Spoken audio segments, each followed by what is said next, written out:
أعوذ بالله من الشيطان الرجيم. بسم الله الرحمن الرحيم.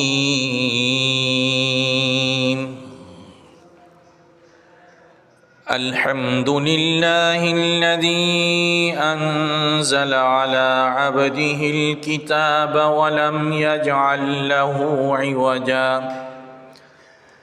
قيما لينذر بأسا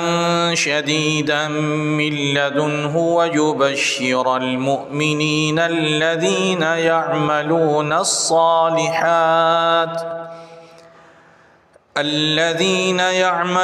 الصالحات أن لهم أجرا حسنا ماكثين فيه أبدا وينذر الذين قالوا اتخذ الله ولدا ما لهم به من علم ولا لآبائهم كبرت كلمة تخرج من أفواههم إن يقولون إلا كذبا فلعلك باخع نفسك على آثارهم إن لم يؤمنوا بهذا الحديث أسفا إنا جعلنا ما على الأرض زينة لها لنبلوهم أيهم أحسن عملا وإنا لجاعلون ما عليها صعيدا جرزا أم حسبت أن أصحاب الكهف والرقيم كانوا من آياتنا عجبا إذ أوى الفتية إلى الكهف فقالوا ربنا آتنا من لدنك رحمة وهيئ لنا من أمرنا رشدا فضربنا على آذانهم في الكهف سنين عددا ثم بعثناهم لنعلم أي الحزبين أحصى لما لبثوا أمدا نحن نقص عليك نبأهم بالحق إنهم فتية آمنوا بربهم وزدناهم هدى وربطنا على قلوبهم إذ قاموا فقالوا ربنا رب السماوات والأرض لن ندعو من دونه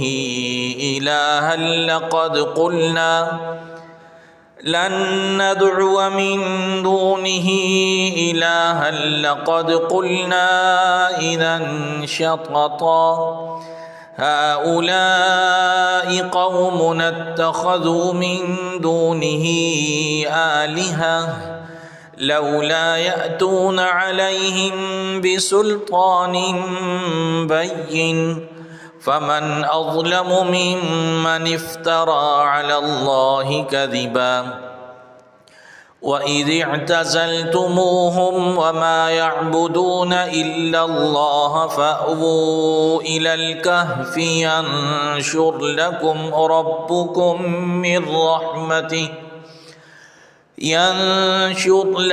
ربكم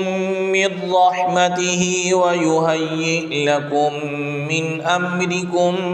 مرفقا وترى الشمس إذا طلعت تزاور عن كهفهم ذات اليمين وإذا غربت تقرضهم ذات الشمال وهم في فجوة منه ذلك من آيات الله من يهد الله فهو المهتد ومن يضلل فلن تجد له وليا مرشدا وتحسبهم أيقاظا وهم رقود ونقلبهم ذات اليمين وذات الشمال ونقلبهم ذات اليمين وذات الشمال وكلبهم باسط ذراعيه بالوصيد لو اطلعت عليهم لوليت منهم فرارا ولملئت منهم رعبا وكذلك بعثناهم ليتساءلوا بينهم قال قائل منهم كم لبثتم قالوا لبثنا يوما أو بعض يوم قالوا ربكم أعلم بما لبثتم فابعثوا أحدكم بورقكم هذه إلى المدينة فلينظر أيها أزكى طعاما فليأتكم برزق منه وليتلطف ولا يشعرن بكم أحدا إنهم إن يظهروا عليكم يرجموكم أو يعيدوكم في ملتهم ولن تفلحوا إذا أبدا وكذلك أعثرنا عليهم ليعلموا أن وعد الله حق وأن الساعة لا ريب فيها إذ يتنازعون بينهم أمرهم فقالوا ابنوا عليهم بنيانا ربهم أعلم بهم قال الذين غلبوا على أمرهم لنتخذن عليهم مسجدا سيقولون ثلاثة رابعهم كلبهم ويقولون خمسة سادسهم كلبهم رجما بالغيب ويقولون سبعة وثامنهم كلبهم قل ربي أعلم بعدتهم ما يعلمهم إلا قليل فلا تمار فيهم إلا مراء ظاهرا ولا تستفت فيهم منهم أحدا ولا تقولن لشيء إني فاعل ذلك غدا إلا أن يشاء الله واذكر ربك إذا نسيت وقل عسى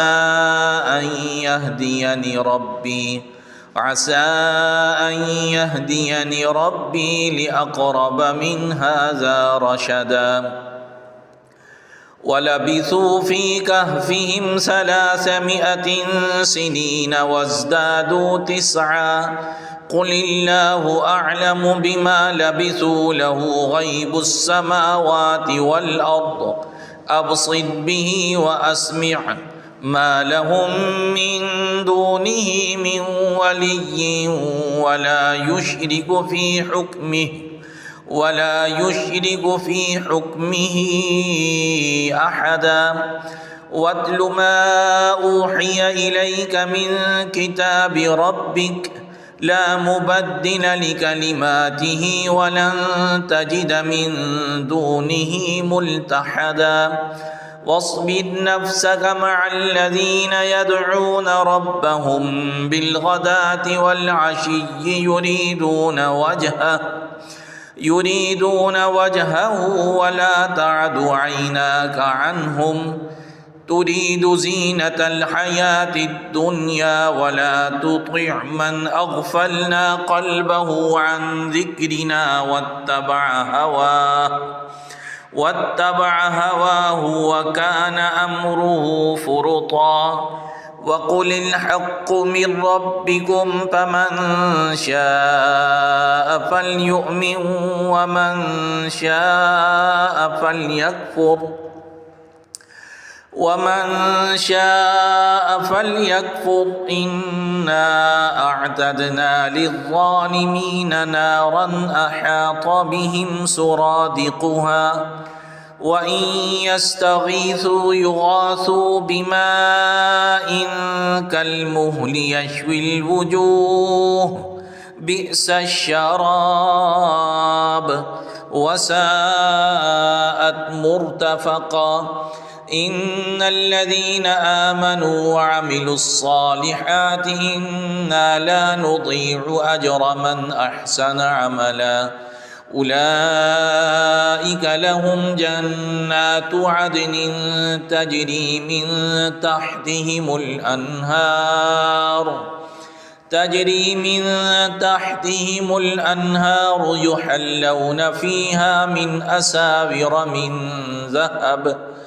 يحلون فيها أساور من ذهب ويلبسون ثيابا خضرا من سندس وإستبرق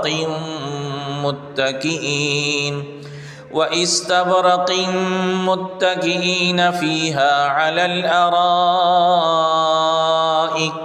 نعم الثواب وحسنت مرتفقا واضرب لهم مثل الرجلين جعلنا لأحدهما جنتين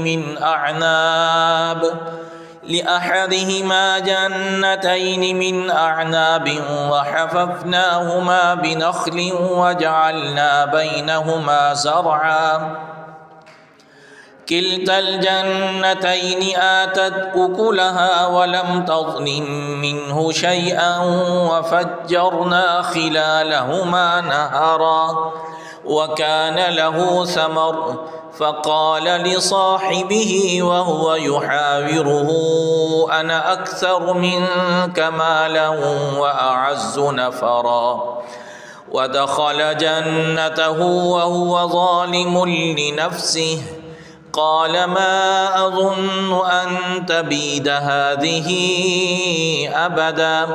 وما أظن الساعة قائمة ولئن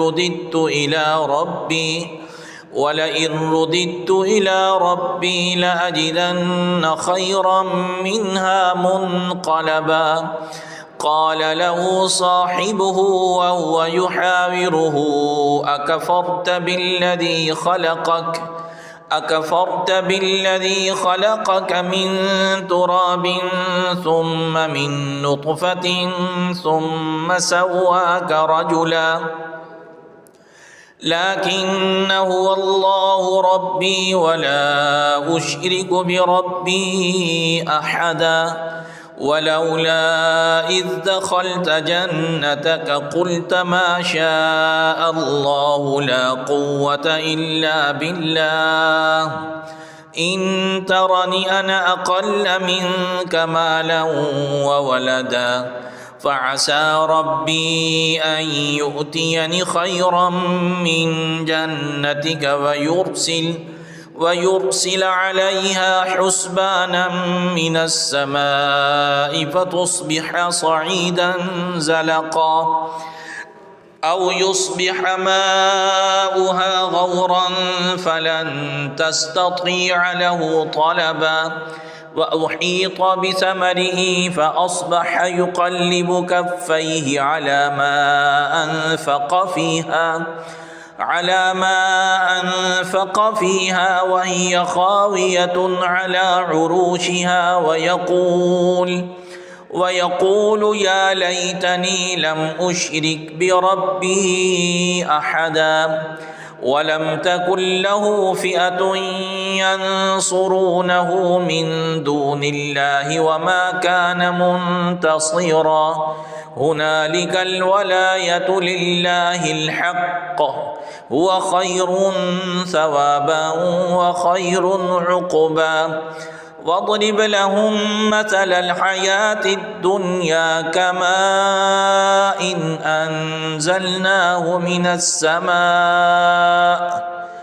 كماء أنزلناه من السماء فاختلط به نبات الأرض فأصبح هشيما تذروه الرياح وكان الله على كل شيء مقتدرا. المال والبنون زينة الحياة الدنيا والباقيات الصالحات خير عند ربك ثوابا وخير أملا. ويوم نسير الجبال وترى الأرض بارزة وحشرناهم فلم نغادر منهم أحدا وعرضوا على ربك صفا لقد جئتمونا كما خلقناكم أول مرة بل زعمتم أن لن نجعل لكم موعدا. ووضع الكتاب فترى المجرمين مشفقين مما فيه ويقولون يا ويلتنا ما لهذا الكتاب لا يغادر صغيرة ولا كبيرة إلا أحصاها ووجدوا ما عملوا حاضرا ولا يظلم ربك أحدا. وإذ قلنا للملائكة اسجدوا لآدم فسجدوا إلا إبليس كان من الجن ففسق عن أمر ربه أفتتخذونه وذريته أولياء من دوني وهم لكم عدو بئس للظالمين بدلا. ما أشهدتهم خلق السماوات والأرض ولا خلق أنفسهم وما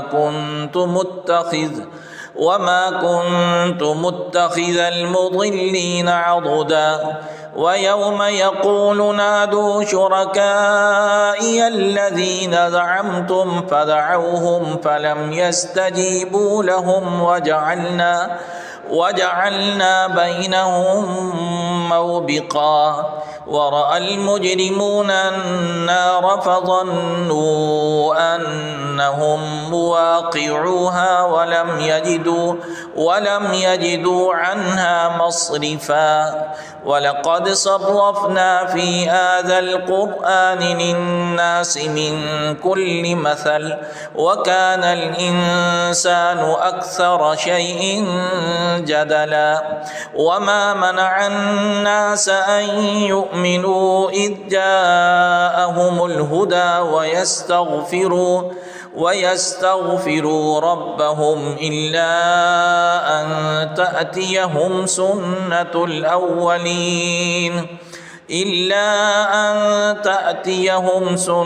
الأولين أو يأتيهم العذاب قبلا. وما نرسل المرسلين إلا مبشرين ومنذرين ويجادل الذين كفروا بالباطل ليدحضوا به الحق واتخذوا آياتي وما أنذروا هزوا. ومن أظلم ممن ذكر بآيات ربه فأعرض عنها ونسي ما قدمت يداه. إنا جعلنا على قلوبهم أكنة أن يفقهوه وفي آذانهم وقرا وإن تدعهم إلى الهدى فلن يهتدوا إذا أبدا. وربك الغفور ذو الرحمة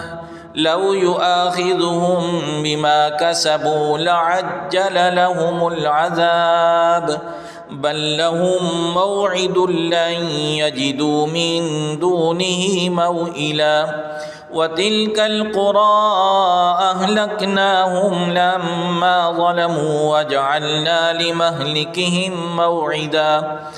وإذ قال موسى لفتاه لا أبرح حتى أبلغ مجمع البحرين أمضي حقبا فلما بلغا مجمع بينهما نسيا حوتهما فاتخذ سبيله في البحر سربا فلما جاوزا قال لفتاه آتنا غداءنا لقد لقينا من سفرنا هذا نصبا قال أرأيت إذ أوينا إلى الصخرة فإني نسيت الحوت وما أنسانيه إلا الشيطان أن أذكره واتخذ سبيله في البحر عجبا قال ذلك ما كنا نبغي فارتدا على آثارهما قصصا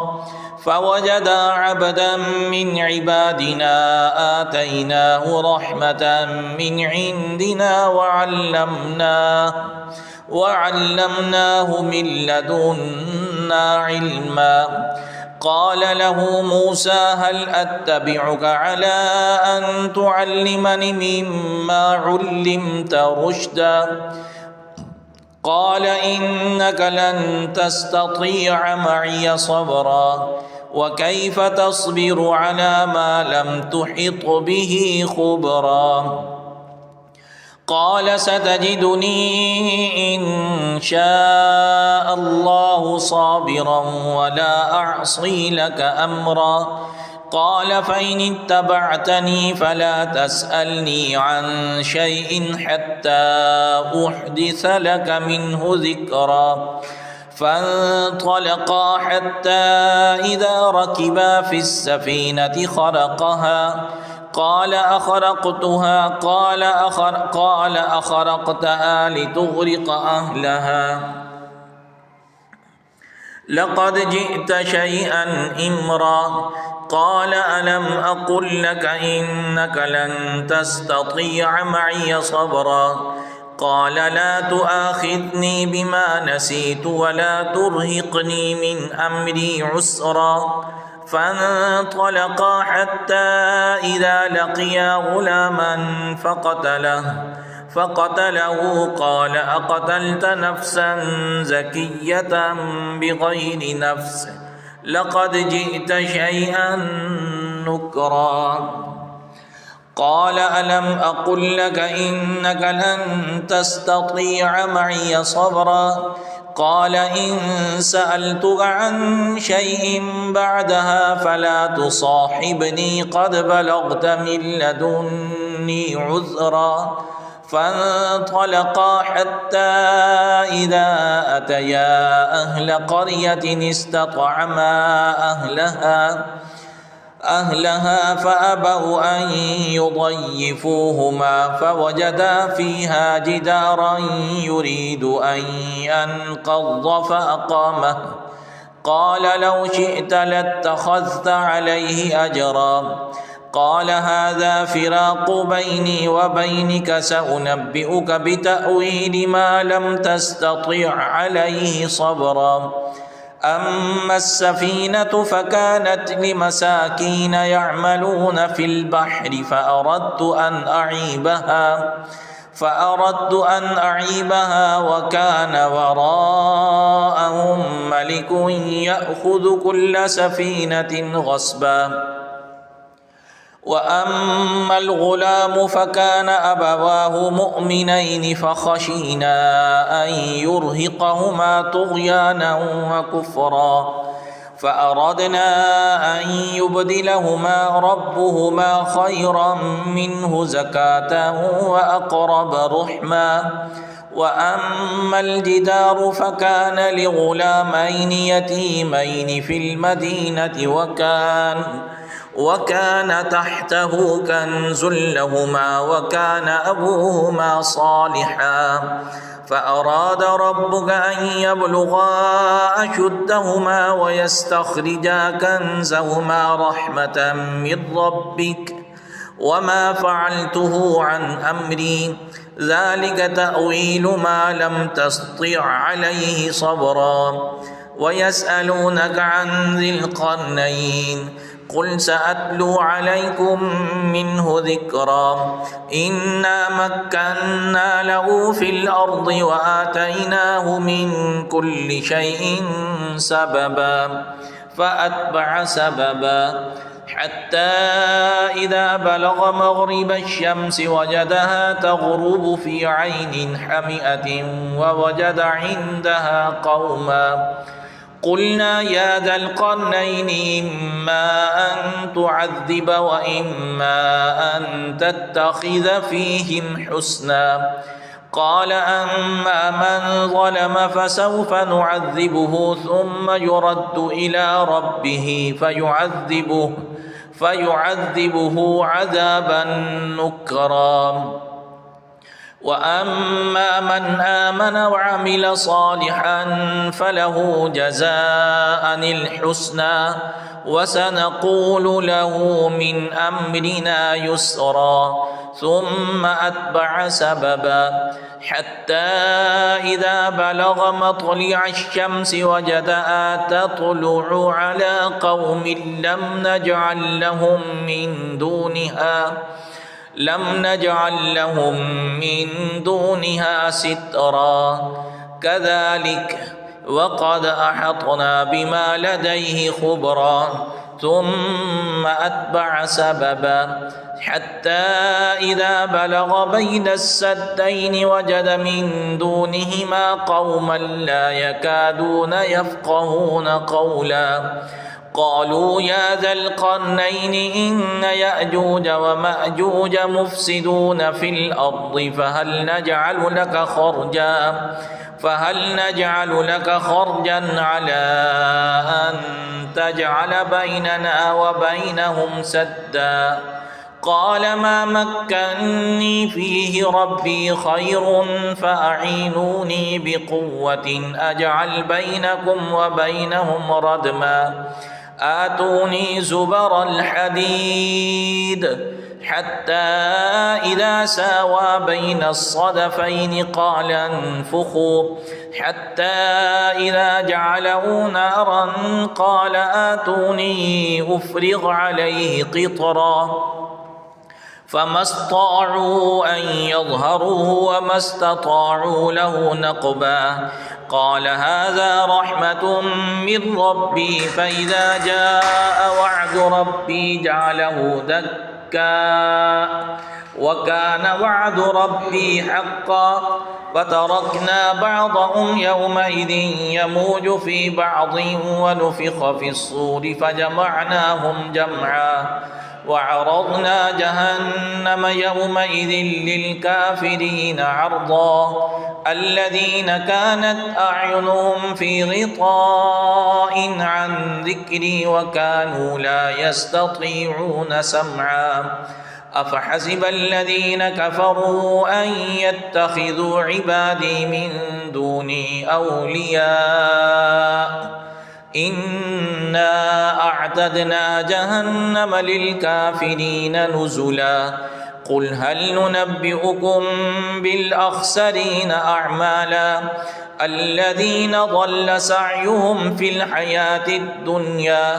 الحياة الدنيا وهم يحسبون أنهم يحسنون صنعا أولئك الذين كفروا بآيات ربهم ولقائه فحبطت أعمالهم فلا نقيم لهم يوم القيامة وزنا ذلك جزاؤهم جهنم بما كفروا واتخذوا آياتي ورسلي هزوا إن الذين آمنوا وعملوا الصالحات كانت لهم جنات الفردوس نزلا خالدين فيها لا يبغون عنها حولا قل لو كان البحر مدادا لكلمات ربي لنفد البحر قبل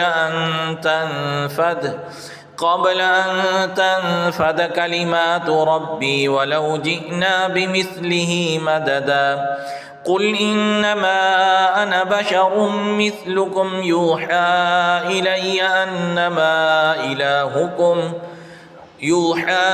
إلي أنما إلهكم إله واحد فمن كان يرجو لقاء ربه فليعمل عملا صالحا ولا يشرك بعبادة ربه أحدا.